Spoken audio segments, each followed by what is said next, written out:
সুপ্রিয় শিক্ষার্থী, আসসালামু আলাইকুম। আরিফস একাডেমির পক্ষ থেকে তোমাদেরকে জানাই শুভেচ্ছা। আশা করি তোমরা ভালো আছো এবং সুস্থ আছো।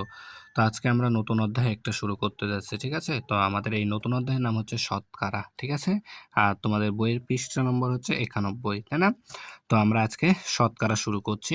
তো শতকরা অধ্যায় যত ও মানে তোমার বেসিক থেকে শুরু করে একবারে, ঠিক আছে? 0 টু হিরো হব আমরা, ঠিক আছে? একবারে 0 লেভেল থেকে শুরু করব, ঠিক আছে? যা, যা আমাদের জানার দরকার সবগুলোই জানবো এবং যতগুলো অঙ্ক আছে সবগুলো অঙ্কই আমরা সমাধান করব, ঠিক আছে? তো আমরা এটা নিয়ে একটা ফুল প্লেলিস্ট বানায় ফেলবো, ঠিক আছে? তো তোমরা সবগুলো ভিডিও আশা করি মনোযোগের সাথে দেখবা, তাহলে অঙ্কগুলো বুঝতে পারবা, ঠিক আছে? তো আজকে আমরা মূলত 91 পৃষ্ঠা এবং 92 পৃষ্ঠা নিয়ে আলোচনা করব, ঠিক আছে? তো প্রথমেই দেখো এখানে একটা প্রশ্ন আছে, ঠিক আছে? এই প্রশ্নটা আমরা সমাধান করব। তো প্রশ্নটা দেখো, যে বলছে কোন বিদ্যালয়ের চতুর্থ শ্রেণীর 50 জন শিক্ষার্থীর মধ্যে, ঠিক আছে? তাহলে 50 জন শিক্ষার্থীর মধ্যে 20 জন ছাত্রী আছে, ঠিক আছে? তাহলে 50 জন শিক্ষার্থীর মধ্যে ছাত্রী আছে আমাদের 20 জন। আচ্ছা, তারপরে দেখো এটা গেল চতুর্থ শ্রেণীর, ঠিক আছে? এরপর পঞ্চম শ্রেণীর 25 জন শিক্ষার্থীর মধ্যে 12 জন ছাত্রী, 25 জন শিক্ষার্থী। তাহলে চতুর্থ শ্রেণীতে 50 জন ছাত্রছাত্রী ছিল, তার মধ্যে 20 জনই হচ্ছে কি ছাত্রী, এবং 25 জন শিক্ষার্থী পঞ্চম শ্রেণীর, এটা যে 25 জন শিক্ষার্থীর মধ্যে 12 জন ছাত্রী, ঠিক আছে? 12 জন ছাত্রী। তুলনামূলকভাবে কোন শ্রেণীতে ছাত্রী বেশি আছে, চতুর্থ শ্রেণীতে নাকি পঞ্চম শ্রেণীতে, সেটা আমরা বের করব। তো তোমরা বলে দিতে পারবো এমনি এমনি। তো আমরা এটা হিসাবের মাধ্যমে শতকরায় প্রকাশ করে এটাকে সমাধান করব, ঠিক আছে? তাহলে দেখো আমরা যদি এটা সমাধান করতে যাই, ঠিক আছে? তাহলে দেখো প্রথমত এটাকে আমাদেরকে যে ভগ্নাংশে প্রকাশ করে নিতে হবে, তাই এখানে করে দেওয়া আছে। দেখো বলছে ভগ্নাংশে চতুর্থ শ্রেণীতে মোট শিক্ষার্থীর মধ্যে ছাত্রী, তাহলে যেটা কি 50 জন আমাদের শিক্ষার্থী আছে, তাহলে সেটা আমাদের নিচে যাবে। তাহলে 50 জনের মধ্যে আমাদের আছে কি 20 জন, তাই 20 কি লব হলো, ঠিক আছে? 20 হলো কি আমাদের লব, অর্থাৎ 20-এর মধ্যে 20 ভাগের 50 ভাগের 20, 50 ভাগের 20, অর্থাৎ 50 জন ছাত্রছাত্রীর মধ্যে 20 জন কি ছাত্রী আছে, ঠিক আছে? এরপর পঞ্চম শ্রেণীর ক্ষেত্রে দেখো মোট শিক্ষার্থীর মধ্যে ছাত্রী আছে 25 ভাগের 12, অর্থাৎ মোট কি আমাদের 25 জন শিক্ষার্থী ছিল, এই 25 জনের মধ্যে আমাদের 12 জন কি 12 জন আমাদের কি ছাত্রী। যেমন আমরা পরীক্ষার খাতায় দেখো না, আমাদের পরীক্ষা হয় তোমার কি মোট 100 মার্কের। তো দেখবা তোমাদের স্যার ম্যাডামেরা কি করে, এই যে 100 মোট নাম্বার 100 যেটা কি সেটা নিচে যায়, 100 ভাগের অনেকে 99 পায়, তাই না? তাহলে 100 ভাগের 99 পেয়েছে, তাহলে মোট নাম্বার কত আমাদের 100, 100-র মধ্যে পেয়েছি কত 99। তো সেম ভাবে এখানে আমাদের মোট ছাত্রছাত্রী 50 জন, তাহলে সেটা হচ্ছে হর, তার মধ্যে ছাত্রী হচ্ছে 20, তাই উপরে 20। সেম ভাবে এখানেও তাই, 25 হচ্ছে আমাদের মোট শিক্ষার্থী, তার মধ্যে 12 জন হচ্ছে আমাদের ছাত্রী, তাই 12 লব, ঠিক আছে? তাহলে এখন দেখো আমরা এটাকে যদি এখন, যেহেতু শতকরা, আর শতকরা মানে হচ্ছে আমাদের 100, ঠিক আছে? শতকরা মানে হচ্ছে আমাদের 100, এই কথাটা মনে রাখবা। তাহলে শতকরা মানে কি, শতকরা মানেই 100, আমরা এটা সমান লিখতে পারি 100, ঠিক আছে? শতকরা মানে আমাদের হচ্ছে 100, ঠিক আছে? তাহলে দেখো, তাহলে এখানে আমাদের ক্ষেত্রে 50 আছে, ঠিক আছে? তো এই 50-কে আমাদেরকে 100 বানাতে হবে, ঠিক আছে? তো আমাদেরকে 100 বানাতে হলে কি করতে হবে, 50-কে 2 দ্বারা গুণ করতে হবে, ঠিক আছে না? তাহলে 50 দুগুণ 100, তাহলে 50-কে যেহেতু আমরা 2 দ্বারা গুণ করলাম, তাহলে 20-কেও আমাদের 2 দ্বারা গুণ করতে হবে, তাহলে 20 দুগুণ 40, ঠিক আছে? তাহলে আমরা এই 50 ভাগের 20 সমান লিখতে পারি 100 ভাগের 40। সেম ভাবে দেখো এখানেও আমাদেরকে নিচে 100 বানাতে হবে, যেহেতু শতকরা আমরা প্রকাশ করব। তাহলে দেখো 25-কে আমরা কি করব, 4 দ্বারা গুণ করব, তাহলে আমাদের 4-25-এ 100 হবে, 4-25-এ 100। তাহলে 25-কে যেহেতু আমরা 4 দ্বারা গুণ করেছি, তাহলে 12-কেও আমাদের 4 দ্বারা গুণ করতে হবে, তাহলে 4 12 48, ঠিক আছে? তাহলে আমরা 25 ভাগের 12 সমান লিখতে পারি 100 ভাগের 48, ঠিক আছে? 100 ভাগের 48, দুইটার হর আমরা 100 বানাইলাম, তার কারণ কি আমরা শতকরায় প্রকাশ করব। তাহলে দেখো এখন আমরা এটাকে কিভাবে করতে পারি, ঠিক আছে? তো দেখো এখানে একটা গুরুত্বপূর্ণ, ওটা সমাধান করছি তার আগে মেন কথাটা আমরা এখানে একটু পড়ে নিই, ঠিক আছে? যে এখানে পার্সেন্টেজ প্রতীকটি হচ্ছে শতকরা প্রতীক, ঠিক আছে? পার্সেন্টেজ প্রতীকটিই হচ্ছে আমাদের শতকরা প্রতীক, ঠিক আছে? এটা মুখস্থ করে নেবে এই লাইনটা, অনেক সময় আমাদের ছোট প্রশ্নে চলে আসবে।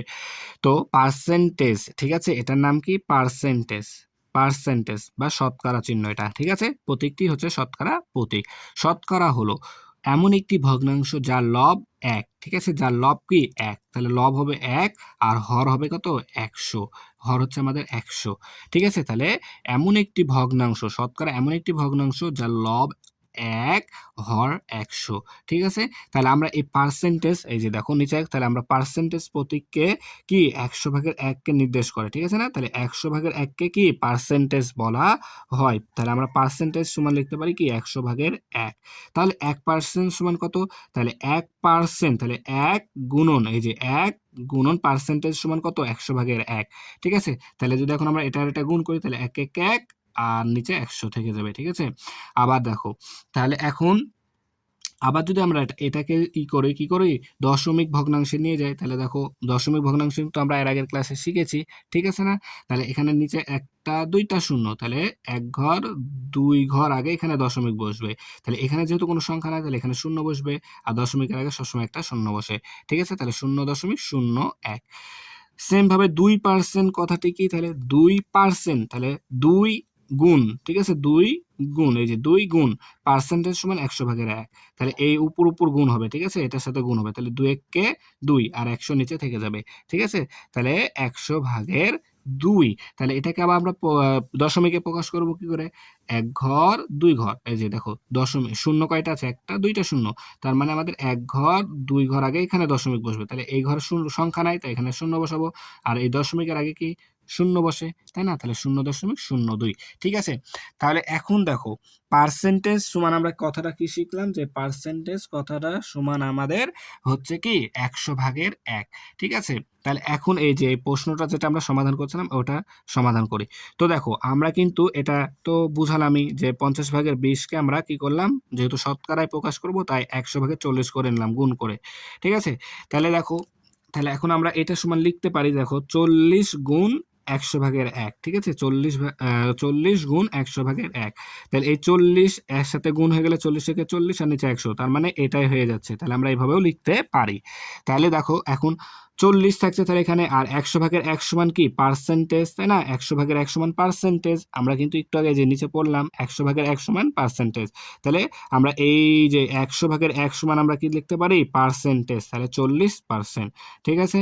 একইভাবে দেখো তাহলে 25/12কে আমরা 100/48 বানাই নিলাম ওখানে, ঠিক আছে না? উপরে যে এখানে, তাহলে এখন আমরা এটাকে লিখতে পারি 48 গুণন 100/1। যদি 48কে 1 দ্বারা গুণ করি, 48কে 48 আর নিচে 100, তাহলে এটাই হচ্ছে, তাই না? তাহলে আমরা এটাও লিখতে পারি যে 48 গুণ 100/1।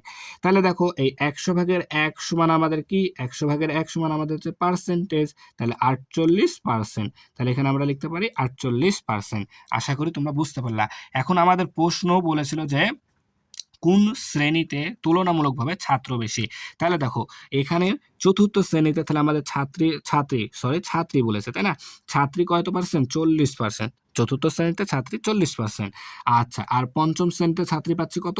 48%। তাহলে অবশ্যই 40% থেকে 48% বড়, তাই না? তাহলে আমরা বলতে পারি কি যে পঞ্চম শ্রেণীতে, এই যে পঞ্চম শ্রেণীতে ছাত্রী তো সংখ্যা তুলনামূলক বেশি, ঠিক আছে? তাহলে 91 পৃষ্ঠার সমাধান কিন্তু এটা হয়ে গেল, এবং আমাদের অত্যন্ত গুরুত্বপূর্ণ বেসিক জিনিস আমরা কিন্তু জেনে গেলাম যে পার্সেন্টেজ সমান আমরা লিখতে পারি 100/1, ঠিক আছে? আবার পার্সেন্টেজের শতকরা, ওটা শতকরা বলি পার্সেন্টেজ বা শতকরা, শতকরা হচ্ছে বাংলা কথা আর পার্সেন্টেজ হচ্ছে কি ইংরেজি কথা, ঠিক আছে? তো তোমরা বলবা শতকরা।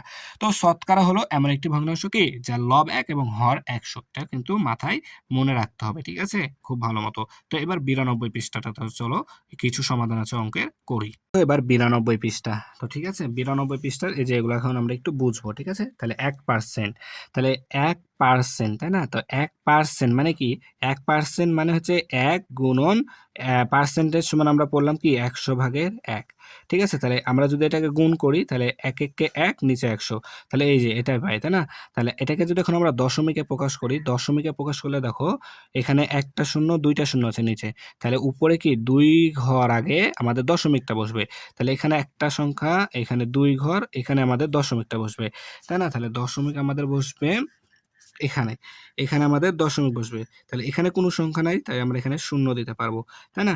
তাহলে এখানে 0.01 আর 0 দশমিকের আগে সবসময় একটা শূন্য বসে। তাই আমরা পেলাম 0.01। ঠিক আছে? সেম ভাবে এখন দেখো 15%। তাহলে 15 থাকলো গুণ, ঠিক আছে? পার্সেন্টেজ সমান আমরা লিখতে পারি 100/1। ঠিক আছে? তাহলে এখন 15 কে 15 আর নিচে 100 থেকে গেল। তাহলে দশমিক বসবে কয় ঘর? 1 ঘর 2 ঘর আগে। যেহেতু নিচে 2টা শূন্য আছে। তাহলে 1 ঘর 2 ঘর আগে আমাদের দশমিক বসায় দিয়েছি। ঠিক আছে? এখানে দশমিকের আগে সবসময় একটা শূন্য বসে। সেম ভাবে দেখো এখানে 67%। তাহলে 67% কে আমরা লিখতে পারি 67 গুণন পার্সেন্টেজ সমান আমাদের হচ্ছে 100/1। তাহলে সেটা লিখে দিলাম। তাহলে এখন 67 আর 1 গুণ করলে 67 আর নিচে 100। ঠিক আছে? তাহলে 100/67। তাহলে এটাকে যদি এখন দশমিক বসাই, নিচে দেখো 1টা 2টা দশমিক শূন্য আছে। তাহলে 2 ঘর আগে দশমিক বসবে। তাহলে 1 ঘর 2 ঘর আগে দশমিক, 1 ঘর 2 ঘর, এই যে 1 ঘর 2 ঘর আগে এখানে দশমিক বসলো। আর দশমিকের আগে সবসময় আমাদের শূন্য বসে।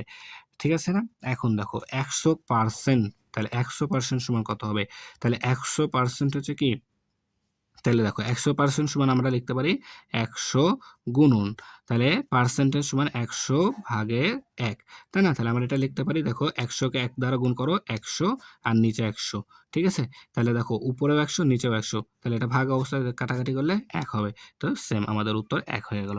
ঠিক আছে? একবারে সহজ কিন্তু। ঠিক আছে? তারপরে দেখো, তাহলে এবার 1 নাম্বারটা দেখো, খালি ঘর পূরণ করি ও শতকরা অংশ রং করি। ঠিক আছে? তো আমি এটা রং করব না। ঠিক আছে? খালি আমি তোমাদেরকে এটা সমাধানটা করে দিচ্ছি। কি? শতকরা অংশ। আচ্ছা দেখো এখানে বলছে 37%। ঠিক আছে? তাহলে 37% সমান, সমান আমরা লিখতে পারি কি? 37, তাহলে 37 গুণন পার্সেন্টেজ সমান, সমান কত আমাদের? পার্সেন্টেজ সমান, সমান 100/1। তাহলে যদি এটাকে গুণ করি 37 একে 37, 37 একে 37 আর নিচে হচ্ছে 100। তাই না? তাহলে আমরা এখানে লিখতে পারি কি? যে 37 উপরে আর নিচে হবে আমাদের 100। ঠিক আছে? তাহলে এখন দশমিক বসবে, দেখো নিচে 1টা 2টা সংখ্যা। তাই না? তাহলে 1 ঘর 2 ঘর আগে দশমিক, অর্থাৎ 7, 3 এর এখানে দশমিক। আর দশমিকের আগে সবসময় একটা শূন্য বসে। ঠিক আছে? অর্থাৎ 0.37। ঠিক আছে? এরপর দেখো, আচ্ছা, এটা আবার বলা নাই। ঠিক আছে? তো এটার দরকার নাই অত, আমাদের এত গুরুত্বপূর্ণ না। ঠিক আছে? তো নিচে 2 নাম্বারটা সমাধান করি। তো নিচে দেখো 2 নাম্বার বলছে নিচে শতকরাগুলোকে সাধারণ ও দশমিক ভগ্নাংশে প্রকাশ করি। ঠিক আছে? তো এখানে সাধারণ হবে আর এখানে দশমিক হবে। ঠিক আছে? তাহলে দেখো 80%, তাই না? তাহলে 80% সমান আমরা লিখতে পারি 80 আর পার্সেন্টেজ সমান, সমান আমরা লিখতে পারি কি? 100/1। তাই না? তাহলে গুণ করলে 80 কে 80, তাহলে উপরে বসবে 80 আর নিচে বসবে 100। ঠিক আছে না? তাহলে এখন যদি এটাকে আমরা দশমিকে নিয়ে যাই, তাহলে 2 ঘর আগে দশমিক হবে এখানে, তাই না? তাহলে 1 ঘর 2 ঘর মানে 8 এর আগে দশমিক বসবে। তাহলে দশমিক এখানে। আর দশমিকের আগে সবসময় শূন্য বসে। ঠিক আছে? সেম ভাবে 2 নাম্বার দেখো 74%। তাহলে 74 আর পার্সেন্টেজ সমান, সমান 100/1। তাহলে 74 কে 74, আচ্ছা তারপরে হচ্ছে নিচে 100। ঠিক আছে? তাহলে এখন যদি আমরা দশমিক বসাই, তাহলে 7 এর আগে, তাই না? 2 ঘর আগে দশমিক বসবে, তাহলে 1 ঘর 2 ঘর আগে। তার মানে 4, 7, 7 এর আগে দশমিক বসলো। তাহলে 0.74। 3 নাম্বার 81%। তাহলে আমরা 81% সমান লিখতে পারি 81 গুণন 100/1। ঠিক আছে? তাহলে 81 কে 81, 81 কে 81 আর নিচে আমাদের 100। ঠিক আছে? তাহলে এখন যদি দশমিক বসাই, তাহলে 0.81 হবে। 0.81 হবে। ঠিক আছে? তাহলে আশা করি তোমরা অঙ্কগুলো বুঝতে পারলা। ঠিক আছে? একবারে গুরুত্বপূর্ণ কিছু কথাও আমরা এখানে আলোচনা করে ফেললাম। ঠিক আছে? তো ভালোমতো তোমরা কিন্তু এই অধ্যায়টা পড়বা। ঠিক আছে? অনেক কাজে লাগবে আমাদের। ঠিক আছে? তাহলে আজকে এই পর্যন্তই। ভিডিওটি ভালো লাগলে অবশ্যই লাইক, কমেন্ট, শেয়ার করতে ভুলবেন না এবং পরবর্তী ভিডিও সবার আগে পেতে আমাদের চ্যানেলটি সাবস্ক্রাইব করে রাখো। আল্লাহ হাফেজ। আসসালামু আলাইকুম ওয়া রাহমাতুল্লাহ।